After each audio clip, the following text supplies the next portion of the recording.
नमस्कार दोस्तों, कैसे आप लोग। आज मैं आपकी जो क्लास लेकर आया हूँ, ठीक है, वो चैप्टर 10 रहेगा। याद रखना, चैप्टर 10 में जो आपका प्रमेय याद रखना, जिसको थ्योरम बोला जाता है। 10.1 और 10.2 की जो थ्योरम है, ठीक है, वो आज मैं आपको समझाऊंगा। ठीक है, याद रखना बेटा, ये एमपी बोर्ड सीबीएसई सभी के लिए इंपॉर्टेंट है। एग्जाम में इसको बार बार आती, इसलिए मेरे को ये आपको बताना पड़ रहा है। ठीक है ना, तो याद रखना, इस वीडियो को लास्ट तक बने रहना बेटा। ये क्लास में आपको याद रखना, सबसे पहला काम याद रखना, इसका याद रखना प्रमेय 10.1। ठीक है, पहला क्वेश्चन रीड कर दे रहा हूं मैं अच्छे से। क्या लिखा, वृत्त के किसी बिंदु पर स्पर्श रेखा।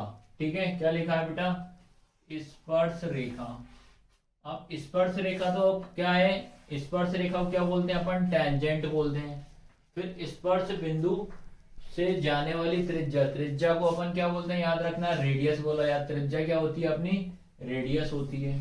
ठीक है, और लंब मतलब क्या होता है बेटा, परपेंडिकुलर। याद रखना, लंब मतलब क्या होता है, परपेंडिकुलर। ये आपको ध्यान रखना है। ठीक है, सबसे पहला काम ये करते हैं कि जब पता है कि 10 चैप्टर है, चैप्टर का नाम ही आपका सर्कल है, सबसे पहले अपन क्या करते हैं, एक सर्कल ड्रॉ करते हैं। ठीक है, तो क्या करा अपन ने,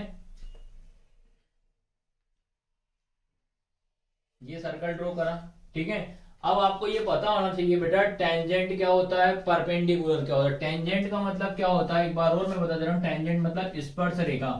जैसे मैंने एक सर्कल ड्रॉ करा, तो इस पे क्या करना, जो सर्कल को टच करती हुई जो भी लाइन जाएगी, तो उसको अपन क्या बोलते हैं, टेंजेंट बोला जाता है। याद रखना, ठीक है, और टेंजेंट याद रखना। फिर उसके बाद आता है टेंजेंट, समझ गए, ये टेंजेंट होती। उसके बाद लंब मतलब क्या होता है, परपेंडिकुलर। तो याद रखना, जो आपका उल्टा टी जो होता है ये, ठीक है, ये हमेशा क्या होता है आपका लंब बोलते हैं, इसको अपन क्या बोलते हैं, परपेंडिकुलर बोलते हैं। ठीक है, याद रखना, और हमेशा याद रखना, इसके जो भी आएगा सब लंब ही होते हैं। ठीक है, तो ये दो पॉइंट आपको मैंने समझा दिया कि टेंजेंट क्या होता है और लंब क्या होता है। ठीक है, सबसे पहला काम क्या करा अपन ने, सर्कल ड्रॉ कर दिया। सर्कल ड्रॉ करने के बाद अपन को क्या करना है, एक टेंजेंट लाइन ड्रॉ कर देना। तो टेंजेंट मतलब क्या बताया बेटा, इस सर्कल को टच करते हुए एक लाइन जाएगी। याद रखना, ये लाइन भी एक सर्कल को टच करते हुए, याद रखना। ठीक है, इसके बाद बेटा याद रखना, ये आपका क्या होता है, सेंटर पॉइंट होता है, इसको अपन ओ नाम देते हैं। ठीक है, उसके बाद जो रेडियस बोला, याद रखना, देखो यहां से एक ये ऐसा लाइन ड्रॉ कर दी, ये हो गई रेडियस। तो याद रखना, ये कितने डिग्री का एंगल बनाती है, 90 डिग्री का एंगल बनाती है। ठीक है, तो टी बन गया उल्टा टी। तो यहां से मैंने एक नीचे लाइन ड्रॉ करी, तो ये कितने डिग्री का बनाएगी, आपका 90 डिग्री का एंगल बना दी। उसके बाद ये बोला है कि ये बताओ कि ये परपेंडिकुलर है कि नहीं है। ठीक है, तो अपन ने क्या करा, इसकी एक लाइन ऐसे ड्रॉ कर देंगे। ठीक है, तो लाइन जब ड्रॉ करूंगा, ये ठीक है, ये क्या हो जाएगा, इससे टच करते हैं। देखो, जब भी अपन परपेंडिकुलर जब इसको टी बनाया है, तो बेटा कोई भी लाइन हो, जब इसको नीचे की ओर ड्रॉ करो, सारी की लाइन क्या होगी, आपकी बेस वाली लाइन मतलब टेंजेंट लाइन को हमेशा क्या करेंगे, टच करेंगे ही करेंगे। आया सभी को समझने की नहीं आया इतना। अब इसको अपन क्या कर दे रहा है, नंबरिंग कर दे रहा हूँ। नंबरिंग में ये हो जाएगा आपका ए, ये हो जाएगा आपका बी, ये ओ हो जाएगा, ये पी हो जाएगा, और ये क्यू हो जाएगा। आया इतना समझने की नहीं आया। आपको ये चीज ध्यान रखना है बेटा, कि ये क्वेश्चन में याद रखना कि नंबरिंग जो रहेगा आप कुछ भी डाल सकते हो। ठीक है, ऐसा कोई इशू नहीं है कि जो आपका वो दिया है वही रहेगा। ठीक है, तो मैं ये वाला थोड़ा सा आपको रफ कर दे रहा हूँ इतना सा। ठीक है, तो अब याद रखना, अपन सबसे पहला काम ये करते हैं कि इसमें परपेंडिकुलर कहाँ दिख रहा है। तो देखो परपेंडिकुलर कहाँ दिख रहा है, यहां से ऐसी लाइन गई है और एक ये लाइन गई है, तो वो दिख रहा है परपेंडिकुलर लाइन। ठीक है, तो परपेंडिकुलर लाइन गई है, तो क्या हो जाएगा, ओ, और क्या हो जाएगा, पी। तो क्या लिखोगे आप, ओ पी। ठीक है, परपेंडिकुलर मतलब उल्टा टी बना दी, मतलब इसको लंब बोलते हैं। किस पे हो जाएगा, ए और बी। ये आया समझने की नहीं आया, तो ये लाइन हो जाएगी हमारी कौन सी, परपेंडिकुलर वाली, यानी कि लंब वाली। उसके बाद मुझे ये बता, इस डायग्राम में आपको क्या दिख रहा है, कौन सी साइड बराबर दिख रही है, कौन सी साइड बराबर नहीं दिख रही। तो इसमें मैंने देखा आपका, ठीक है, ये अपने अपन ने चेक किया। ठीक है, तो ये आपको यहां से देखो, यहां से डिटेल्स करके गया, तो देखो ये लाइन आपकी जो रहेगी सर्कल वाली, याद रखना। ठीक है, तो ये कहां टच कर रही, देखो कहां पे आ रही है, सर्कल को कहां टच कर रही है, ये वाली लाइन यहाँ पे सेंड, ये पॉइंट को कर रही है। ठीक है, तो इस पॉइंट को अपन ने क्या नाम दे देंगे, आर दे देंगे। याद रखना, ठीक है, क्यों दिया है कि बेटा देखो, ये भी आपकी रेडियस, ये भी आपकी रेडियस, लेकिन याद नहीं, जब इसको इधर साइड ड्रॉ करते तो अपने जो टेंजेंट लाइन उसको टच करती है। ठीक है, तो आपको याद रखा, जब मैंने देखा तो ये मेरा ओ पी और कौन सा वाला, ओ आर, दोनों लाइन कैसी दिख रही है मेरे को, बराबर दिख रही है। तो यहाँ पे क्या लिखूंगा मैं, आपका क्या आ जाएगा, ओ आर बराबर ओ क्यू के। आया समझ में कि नहीं? आपको बस ये चेक करना है इस डायग्राम में क्या ये परपेंडिकुलर लाइन आ रही है कि नहीं आ रही। ठीक है, ये आया सभी को समझ में। अब उसके बाद मैंने देखा यार ओ और आर तो यहां तक है, लेकिन इसके बाद देखा ओ और क्यू, तो देखो ओ और आर यहां तक है, तो लेकिन जब मैंने करा ओ और क्यू क्या हो रहा है, इससे ये बड़ी हो रही है, याद रखना इससे क्या हो रही है, ये बड़ी। तो अपन क्या लिखेंगे, जो हमारा ओ आर है, ठीक है, ओ आर जो रहेगा, ठीक है, और ये क्या हो जाएगा ओ क्यू। आया सभी को समझ में? तो ये ओ क्यू जो रहेगा इससे क्या कहलाएगा, बड़ा कहलाएगा। ठीक है, ओ आर याद रखना, ओ आर किससे छोटा है, इससे, तो याद रखना बेटा ये आपका छोटे का साइन होता है, याद रखना। ठीक है, इसको क्या बोलते हैं, छोटे का साइन होता है। ठीक है, इतना समझ में आया कि नहीं? अब फिर से चेक किया मैंने यार ओ और पी, पहले देखो, पहले इसको चेक करना, ओ आर ये लिखा, फिर ओ और क्यू, तो ये इससे थोड़ा सा देखो इतना बड़ा है ना, ये देखो आप, तो ये इससे क्या हो जाएगा, बड़ा हो जाएगा। तो क्या लिखा मैंने, ओ क्यू बड़ा है ओ आर से। ठीक है, याद रखना ओ आर से बड़ा है, याद रखना कौन सा, ओ क्यू। अब चेक करता हूं कि क्या ये रेडियस तो इससे बड़ी आ रही है, तो अब मेरे को चेक करना है क्या ओपी से ये बड़ा है कि नहीं है, तो भाई दिख रहा ऑलरेडी बड़ा ही है। ठीक है, तो आप क्या लिखोगे इसके बाद, याद रखना आपको, तो ये हमारा ओ आर जो रहेगा, ठीक है, ठीक है, ओ आर, ठीक है, ये ओ आर तो चेक कर लिया, तो अपन क्या चेक कर लेते हैं, ओ पी चेक करते हैं। याद रखें, पहले इधर की चेक कर ली, अब इधर की चेक करेंगे, तो क्या लिखोगे आप, ओ पी, ये भी किससे छोटा हो जाएगा अपना, ओ क्यू से। आया सभी को समझ में कि नहीं आया ये चीज? ठीक है, अब उसके बाद आपको ये चेक ध्यान रखना है। अब अपन ने ये सारी चीज तो देखो, पहले परपेंडिकुलर चेक कर लिए, परपेंडिकुलर कहाँ है, उसके बाद ये चेक कर ले कौन सी दो साइडें बराबर दिख रही है, उसके बाद ये चेक कर लिया कौन सा किससे बड़ा और छोटा है। तो याद रखना पड़ेगा जो हमारा ओ और पी जो है, मैंने आपको सारे पॉइंट समझ में आ। अब अपन ने क्या करा, याद रखना हैंस प्रूफ में क्या लिखेंगे, ठीक है, हैंस जो आपका आएगा ओ पी, ठीक है, इज द, ओपी जो रहेगा सबसे छोटी वाली साइड हो जाएगी, S O R T E S T, sorted, याद रखना। ठीक है, तो आपको प्रूफ हो जाएगा, ये प्रूफ हो चुका हमारा, जो ओपी जो रहेगा परपेंडिकुलर है किसके, ए बी के। आया सभी को समझ में कि नहीं आया? तो ये थ्योरम आपको बस इतना ही लिखना है, ये आपको डायग्राम बनाना पड़ेगा, और डायग्राम में आपको क्या क्या दिख रहा है बेटा, वन बाय वन करके आपको पूरा एक्सप्लेन कर देना है, और लास्ट में लिख देना hence proof OP perpendicular A B.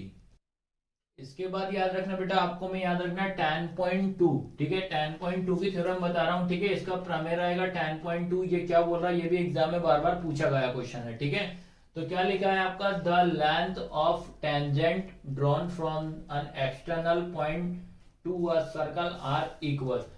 देखो सबसे पहले याद रखना, एक्सटर्नल का मतलब क्या होता है, बाहर वाला, बाहर साइड में। लेंथ मतलब क्या होता है, लंबाई। ठीक है, टेंजेंट मतलब क्या होता है, उसको सर्कल को टच करते हुए जाए। ठीक है, आपको ये बेनिफिट होता है हिंदी मीडियम हो चाहे इंग्लिश मीडियम चाहे सीबीएसई, बेटा आपको याद रखना क्वेश्चन आपका हिंदी इंग्लिश दोनों में आता है। तो आपको इंग्लिश में नहीं आ रहा समझ में, हिंदी में पढ़ लो, हिंदी में नहीं आ रहा तो इंग्लिश में पढ़ लो। ठीक है, देखो हिंदी में क्या लिखा है, एक वृत्त है, किसी बिंदु पर स्पर्श बिंदु मतलब टेंजेंट से जाने वाली त्रिज्या पर लंब होती है कि नहीं होती। अपन को त्रिज्या पे ये प्रूव करना है कि क्या त्रिज्या पे परपेंडिकुलर ड्रॉ हो रहा है कि नहीं हो रहा। सबसे पहला काम तो बेटा यही करना है कि पहले एक सर्कल ड्रॉ करते हैं। ठीक है, तो मैंने क्या करा बेटा, एक सर्कल बनाया आपके लिए, बनाया सर्कल। अब उसने ये बोला कि सर्कल बनाया, सर्कल के बाहर मतलब एक्सटर्नल एक आपको पॉइंट ड्रॉ कर देना। तो मैंने ये पॉइंट ड्रॉ कर दिया।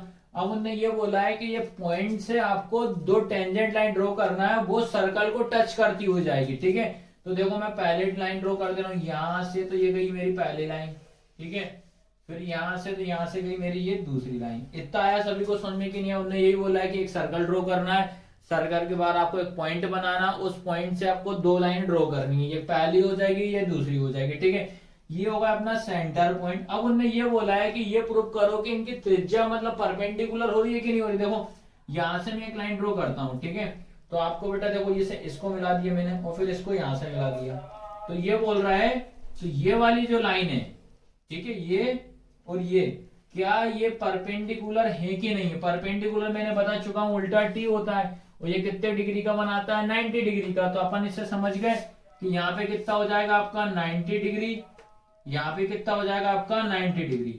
आया सभी को समझ में कि नहीं आया? ठीक है, अब याद रखना इसके बाद अपन क्या कर दे रहा है, इसके पॉइंटों के नाम लिख दे रहा है। तो मेरा ये क्या दे रहा हूं मैं, P, इसके बाद ये मेरा हो जाएगा Q, ये हो जाएगा मेरा R, सेंटर पॉइंट हो जाएगा O। ठीक है, अब इसके बाद क्या करते हैं अपन, इसको ये क्वेश्चन लिखा हुआ है।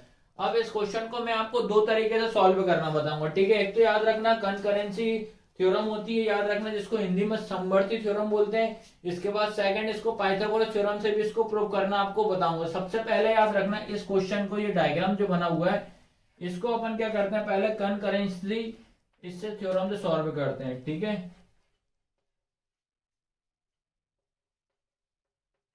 ठीक है, कंकरेंसी थ्योरम। ठीक है, हिंदी में बेटा इसको याद रखना है, हिंदी में अपन क्या बोलते हैं इसको, हिंदी में अपन इसको बोला जाता है समवर्ती प्रमेय। ठीक है, इसका यूज कहाँ करते हैं याद रखना इसको। समवर्ती प्रमेय का मतलब क्या होता है कि इसमें याद रखना आपको दो एंगल, मतलब दो कोण क्या रहते हैं इसमें बराबर होने चाहिए। क्या कब यूज करते हैं, दो कोण बराबर होना चाहिए। और उसके बाद याद रखना दोनों एंगल कैसे होना चाहिए, बराबर होना चाहिए। तो अपन ने देखा, देखो यहाँ भी 90 डिग्री का, यहाँ भी 90, तो याद रखना इसमें ये अप्लाई हो जाएगी। आया सभी को समझ में कि नहीं आया? ठीक है, कि इसका यूज कहाँ करते हैं, समवर्ती प्रमेय का उपयोग कहाँ करते हैं, जिसमें दो कोण हमेशा बराबर होना चाहिए डायग्राम में। तो मैंने देखा कि 90-90 का बराबर दिख रहा है, तो इसका यूज अपन इसमें कर सकते हैं। ठीक है, तो बेटा आपको याद रखना सबसे पहला काम ये रहेगा, अपन क्या करते थे, इसको अपन दो पार्ट्स में डिवाइड कर देना है। ठीक है, यहाँ से ये दो एंगल हो गई, कर दिया दो पार्ट्स में डिवाइड। तो इसमें याद रखना पड़ेगा, सबसे पहले याद रखना आपको इसमें सीपीसीटी रूल लगाना पड़ेगा। क्या लगाओगे आप, सीपीसीटी रूल, याद रखना। सीपीसीटी क्या होता है, इसमें याद रखना इसमें कोण बराबर होना चाहिए और इनकी भुजाएं कैसी होनी चाहिए, बराबर होना चाहिए। कोण बराबर, भुजाएं बराबर। तो मैंने पता ये ट्राइंगल दिख रहा है, यहां से एक बना दिया, फिर यहां से एक बना दिया, तो भाई ये ऑलरेडी दोनों को दोनों कैसे हैं, बराबर है, तो इसका यूज में हो जाएगा। ठीक है, तो अपन क्या लिखेंगे, इन, ठीक है, पहला ट्राइंगल अपन लेंगे पी, ठीक है, ओ क्यू। ठीक है, फिर उसके बाद and triangle P O R. आया सभी को समझ में कि नहीं आया? देखो आप खुद ही देख लो। ठीक है, क्या लिखा, पी ओ क्यू, ये पहला वाला हो गया। फिर उसके बाद क्या लिखा है, ट्राइंगल पी ओ आर, तो ये मेरा कौन सा होगा, दूसरा वाला। ठीक है, आया समझ में कि नहीं आया? इसका यूज पता है ना कि हमेशा कहाँ लगाएंगे, जब दो एंगल बराबर होंगे तब इसका अपन उपयोग करेंगे, यूज करेंगे। तो भैया लग जाएगा इसका यूज। फिर उसके बाद याद रखना इसमें सीपीसीटी रूल लगाएंगे। सीपीसीटी रूल क्या बोलता है कि दो ट्राइंगल होना चाहिए, इसमें उन दोनों को जब अलग अलग करेंगे तो तीनों ट्राइंगल, मतलब दोनों ट्राइंगल की साइडें कैसी होनी चाहिए, बराबर होना चाहिए। भुजा कैसी होनी चाहिए, बराबर होना चाहिए। ठीक है, अब उसके बाद इसमें देखा मैंने देखा है जो पीओ और क्या आएगा, पीओ, दोनों क्या दिख रहा है इसमें, कॉमन दिख रहा है। क्या दिख रहा है, कॉमन। कॉमन का मतलब समझते हो ना, वो लाइन जो रहेगी सेम दिख रही होगी। देखो आप खुद ही देखो, आप लोग, मैं दूसरी चौक से इसको कर दे रहा हूँ, कोई दिक्कत नहीं है। देखो यहाँ पे ये देखा, ये वाली लाइन जो जा रही है, ये देखो आप, ये लाइन जो है एंगल 1 में भी आ रही है, एंगल 2 में भी आ रही है। तो इसलिए मैंने क्या लिखा, पीओ बराबर पीओ, ये क्या हो जाएगी अपनी, कॉमन हो जाएगा। आया समझने की नहीं? उसके बाद मैंने चेक किया कि यार इसमें अब और क्या दिख रहा है आपको, ये बताओ। इसमें ये देखा मैंने ओ क्यू और ओ आर, देखो ये अपनी क्या हो जाएंगे, रेडियस। रेडियस होंगी ना इतनी इतनी, याद रखना। ये भी रेडियस कहलाएगी, ये भी रेडियस कहलाएगी। तो अपन इसके बाद क्या लिखेंगे, याद रखना बेटा, इसके बाद लिखेंगे ओ क्यू बराबर ओ आर। ये दोनों की ये क्या है, रेडियस है। रेडियस मतलब समझते हो ना, त्रिज्या। ठीक है, क्या लिखोगे आप, रेडियस। ठीक है, ये अपनी क्या हो जाएगी, त्रिज्या हो जाएगी। ठीक है, ये आया समझ, मतलब जो डायग्राम में आपको दिख रहा है वही आपको इधर एक्सप्लेन करना है, बस इतना ध्यान देना आपको। ठीक है, अब उसके बाद मैंने देखा कि आप एंगल चेक करो यार, एंगल दिख रहा है। एक एंगल मेरा क्या बन रहा है, क्यू पे बन रहा है, और एक एंगल मेरा किससे बन रहा है, आर पे बन रहा है। ठीक है, तो अपन क्या लिखे, एंगल क्यू और एंगल आर दोनों कितने डिग्री का बन रहा है, 90 डिग्री के। ठीक है, तो यही नीचे लिख दे रहा हूं मैं, एंगल क्यू बराबर एंगल आर कितने डिग्री का बन रहा है बेटा, ये 90 डिग्री का। ठीक है, तो आपको क्या करना है, इस डायग्राम को देखते देखते हुए इसको आपको एक्सप्लेन करना है। ठीक है, ये चीज ध्यान रखना है। ठीक है, आया समझ में कि नहीं आया? अब याद रखना इसमें अपन क्या कर लेते हैं, अपन ने ट्राइंगल तो देख लिया, कंकरेंसी का मतलब भी समझ गया कि मतलब हाँ इसका ये सेम आ रहा है। ठीक है, अब इसको अपन क्या लिख देते हैं, इसमें दोनों सेम आ रहा है तो आपको क्या लिखोगे आप, इसमें लिखेंगे ट्राइंगल, ठीक है, क्या हो जाएगा पी ओ क्यू। फिर याद रखना ये कंकरेंसी का साइन, मतलब इसको सर्वांग सम बोलते हैं, याद रखना। आया समझ में कि नहीं आया, ठीक है। और ये थ्योरम क्या हो रही है, इसमें अप्लाई हो रही है, ठीक है। तो इसमें याद रखना एक आरएचएस थ्योरम लगती है, why R H S theorem, ठीक है, आरएचएस थ्योरम याद रखना। आ रहा समझ में कि नहीं आ रहा, तो आरएचएस थ्योरम जो होती है बेटा याद रखना, आरएचएस थ्योरम अपनी क्या होती है इसमें, तो जो आरएचएस थ्योरम क्या होती है इसमें आर, ठीक है, क्या लिखा है आर, और फिर क्या लिखा है एच, और फिर क्या लिखा S, R H S. R का मतलब याद रखना राइट एंगल, क्या होना चाहिए राइट एंगल। उसके बाद एच मतलब क्या होता है हाइपोटेनस होता है, और एस का मतलब क्या होता है आपकी साइड। तो इसमें ये सभी चीज इसमें अप्लाई हो रही है, ठीक है। तो देखो ये पता है कि राइट एंगल क्या होता है, राइट एंगल हमेशा 90 डिग्री का होता है, समकोण त्रिभुज जिसको बोलते हैं। फिर उसके बाद एच मतलब क्या होता है हाइपोटेनस, जब अपन पाइथागोरस थ्योरम सॉल्व करते हैं तो उसमें एच आता है। उसके बाद एस का मतलब क्या होता है साइड, साइड मतलब भुजा। तो याद रखना इसको अपन पहले जो आपकी जो कंकरेंसी थ्योरम होती है, जो समवर्ती थ्योरम होती है, इसको पहले मैंने इससे आपको प्रूव कर दिया। सेकंड मेथड याद रखना जो पाइथागोरस थ्योरम है, क्या उससे ये प्रूफ हो रहा है कि नहीं वो मैं बता रहा हूं, ठीक है। ये चीज आपको ध्यान रखना है, ठीक है। अब याद रखना बेटा इस क्वेश्चन को मैं आप सेकंड मेथड से बता रहा हूँ। सेकंड मेथड यार मतलब पाइथागोरस थ्योरम से आपको मैं इसको बता रहा हूँ कि क्या है इनकी रेडियस दोनों सेम आ रही है कि नहीं आ रही, याद रखना पीएस थ्योरम से, ठीक है। तो ये तो समझ में आएगा, ये एक सर्कल ड्रॉ करेंगे, सर्कल के बाद अपन ने एक पॉइंट ड्रॉ करा, वो टेंजेंट लाइन आना चाहिए, और अपन को पता है कि ये परपेंडिकुलर होता है, तो परपेंडिकुलर हमेशा कितना होता है 90 डिग्री का होता है, ठीक है। ये अपन ने आया सभी को समझ में कि ये कर लिया था। अब आपको इसमें ये चीज ध्यान रखना पड़ेगा, अपने को ये बोला है कि ये क्यू आर, ठीक है, लास्ट में आपको प्रूफ क्या करना है ओ क्यू और ओ आर, क्या ये दोनों बराबर हैं कि नहीं है, ये अपने को प्रूव करना है, ठीक है। तो पाइथागोरस थ्योरम में याद रखना, पाइथागोरस थ्योरम तो आपको सबको पता होना चाहिए क्या होता है कि h का स्क्वायर बराबर b का स्क्वायर प्लस p का स्क्वायर होता है। हिंदी में क्या होता है कर्ण का स्क्वायर बराबर आधार का स्क्वायर प्लस लंब का स्क्वायर होता है। तो अपन को करने से पहले याद रखना अपन ने क्या करा, इसमें ये चेक करा, इसमें ट्राइंगल बनेगी, यहाँ बना राइट एंगल एक यहाँ बना है, तो समझ जाना ये हो जाएगा 1, ये हो जाएगा मेरा 2। तो मैंने क्या करा ये 1 लिखा है in triangle P O Q, तो पी ओ क्यू को मैंने लिखा है इसमें, और डायरेक्ट क्या करा मैंने पाइथागोरस थ्योरम अप्लाई करी, तो मेरा क्या निकला, मेरा पी ओ का स्क्वायर बराबर ओ क्यू का स्क्वायर प्लस पी क्यू का स्क्वायर। इतना आया समझने की नहीं है। अब उसके बाद रखना ये मैंने निकाला 1 से, ठीक, किससे निकाला ये वाले 1 से निकाला। उसके बाद मैंने चेक करा 2 से, ये वाला मेरा 2, तो 2 वाला येगा, तो इन्हें क्या हो जाएगा ट्राइंगल पी ओ आर से निकाल लिया, ठीक है। तो इसमें क्या हो जाएगा ओपी का स्क्वायर बराबर ओ आर का स्क्वायर प्लस पी आर का, तो ये मैंने पाइथागोरस थ्योरम अप्लाई कर दी। अप्लाई करने के बाद जब इसमें मैंने चेक किया, ठीक है बेटा, तो ये मेरा क्या हो जाएगा एलएचएस, ठीक है, ये मेरा क्या हो जाएगा आरएचएस, ठीक है। फिर इधर से चेक करा, ये मेरा क्या हो जाएगा एलएचएस, ये मेरा क्या हो जाएगा आरएचएस, ठीक है। तो एलएचएस और आरएचएस मैंने दोनों को अलग अलग कर लिए, तो चेक करा तो एलएचएस और एलएचएस दोनों सेम दिख रहे हैं, तो क्या करा एलएचएस से एलएचएस क्या होगा कैंसिल हो गया, ठीक है। फिर आरएचएस आरएचएस को इक्वल कर लिया, तो देखो ये वाला ये रख दिया, फिर ये वाला इसको इक्वल में रख दिया, ठीक है। यहां तक तो आया सभी को समझ में कि नहीं आया, ठीक है। अब आपको याद रखना यहां तक तो आपको क्लियर समझ में आ ही गया होगा, ठीक है, ये ध्यान रखना।